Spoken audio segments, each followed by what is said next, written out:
9 de la noche, seguimos en Campanas en la Noche hasta las 10 haciéndote compañía por Splendid 990. Y como es sabido, todo lo que tiene que ver con la virtualidad está cada vez abarcando más espacios en nuestra vida y principalmente el manejo de nuestras finanzas. Hay una modalidad que se está convirtiendo, o por lo menos eso vamos a consultar, en una amenaza creciente para las entidades financieras que se llama el phishing, ¿sí? Phishing es esta modalidad y vamos a ampliar esta información y preguntar con respecto a este tema a Augusto Novoa, que es cofundador de Finanflix, empresa líder en educación cripto de habla hispana, para poder contestar todas estas preguntas con respecto a esta nueva modalidad. ¿Cómo estás, Augusto? Buenas noches. Buenas, ¿cómo va? Un placer. Muy buenas noches, gracias por estar ahí del otro lado. Y obviamente preguntarte en primer lugar qué es el phishing y por qué representa una amenaza creciente para entidades financieras. A ver, el phishing es una modalidad de estafa que cada día es más común. Por ejemplo, te doy un ejemplo para que lo pueda entender cualquier persona. Algo muy común hoy en día es aprovechar, o sea, en palabras simples, el phishing es una técnica de ciberataque que consiste en, en engañar a las personas para que revelen información confidencial, como contraseñas, número de tarjeta de crédito, datos personales, de distintas maneras, por ejemplo, a través de comunicaciones fraudulentas, que en un principio parecerían legítimas. Esto es así como se ejecuta el phishing. Suelen presentarse estos ataques de distintas formas, por ejemplo, correos electrónicos, mensajes de texto que se hacen pasar por empresas, sitios web duplicados, por ejemplo, que se hacen pasar por instituciones cuando en realidad son una copia que cambia el nombre un poquito de la web, por ejemplo.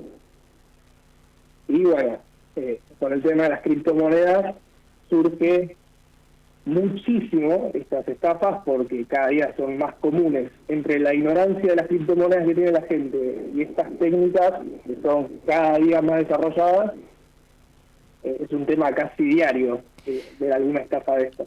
Un ejemplo para el oyente que nos está escuchando, y lo digo por ahí también en mi caso, que me pasa cuando reviso el correo electrónico, puede ser una modalidad de phishing, un correo que te llega, voy a ponerlo entre comillas, de mi banco, diciéndome que hay que cambiar algún tipo de información con un formulario.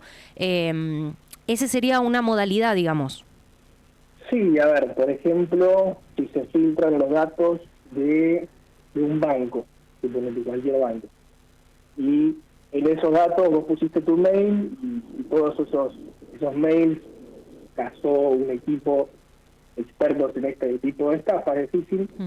Entonces este equipo, con esa base de datos robada en muchos casos, en otros casos compradas, con datos que se pueden vender en algunos lugares, el mercado negro claramente, un equipo profesional de estafadores lo que hace es enviarte a tu mail que consiguieron, por ejemplo, vos trabajás con Banco X, entonces ellos van a armar todo un mail como si fuese el Banco X, y el mail va a ser justamente bancox1@gmail.com, por ejemplo. Entonces, alguien que está distraído no se podría dar cuenta a simple vista porque el mail es exactamente igual al original. Entonces quizás ahí te dicen, comunícate con un asesor, y te ponen el número del asesor, que en realidad son los estafadores. Y ahí es cuando, por ejemplo, se lleva a cabo la práctica. Bien, ¿y qué recomendaciones podrías hacer prácticas para poder tenerlo en cuenta? Porque también yo pienso, tiro el caso personal porque es lo más práctico que tengo a mano, ¿no? Te llegan mensajes, mails puede ser del banco. A mí me pasó particularmente hoy, esto es real. Me pasó hoy que me llegó un mail de una de las redes sociales que yo tengo, diciéndome que tenía que verificar mi cuenta. Tenía que verificar mi cuenta. Me mandan abajo de ese mail un código QR. Cuando entro al código QR hay una página que me decía que tenía que subir una foto de o mi documento o un pasaporte o una licencia de conducir, entre comillas, para acreditar mi identidad, y era como que tenían que rechequear que yo fuera yo. ¿Qué pasa con eso? Y mira, a ver, ¿cómo prevenir esto?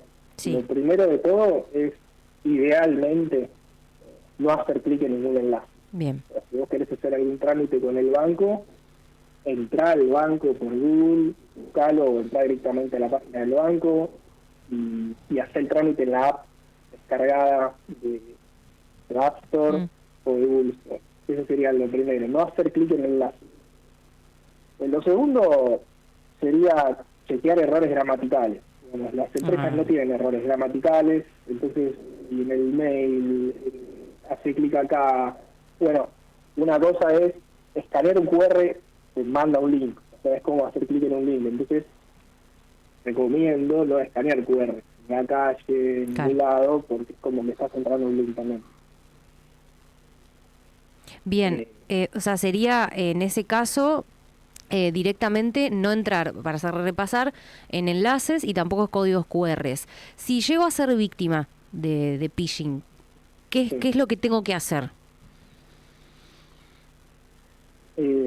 O cómo me doy cuenta, ¿no? Porque también a veces pasa que quizás pasa un tiempo y uno no se da cuenta. Y a ver, normalmente lo que sucede con el phishing es que quieren robar datos. Algo que sucede justamente hay una estafa, ahora te cuento, en el mundo cripto con el phishing, pero lo que te recomendaría es cambiar tus contraseñas de inmediato. Apenas te das cuenta de que hay un ingreso que no es normal, que te avisan que se conectaron de otra IP a tu cuenta, cambiar de inmediato las contraseñas, activar la autenticación de 2 factores, después idealmente contactar a las instituciones afectadas. Por ejemplo, si te hicieron phishing en un banco, contactar al banco. Por ejemplo, si proporcionaste información bancaria o de tarjeta de crédito, bueno, contactar inmediatamente al banco para bloquear la tarjeta, por ejemplo. Porque estas cosas que hacen normalmente es para vaciar cuentas. Lo que buscan es entrar a las cuentas de cripto o del banco tradicional y vaciarlas. Bien, y también teniendo en cuenta que con respecto al manejo de datos, estamos bastante vulnerables, porque ya sea que tengas una red social o una aplicación o algo que te descargues en Play Store, hay muchas cosas que si tenés que pagar mensualmente ya tenés que ligar tus datos. Y estamos en ese sentido, muy vulnerables aún, y quizás las leyes en este sentido van un poco detrás. Preguntarte, con respecto a una noticia que trascendió hoy, que procesaron con prisión preventiva a un creador de plataforma web para phishing de iPhones. Sí.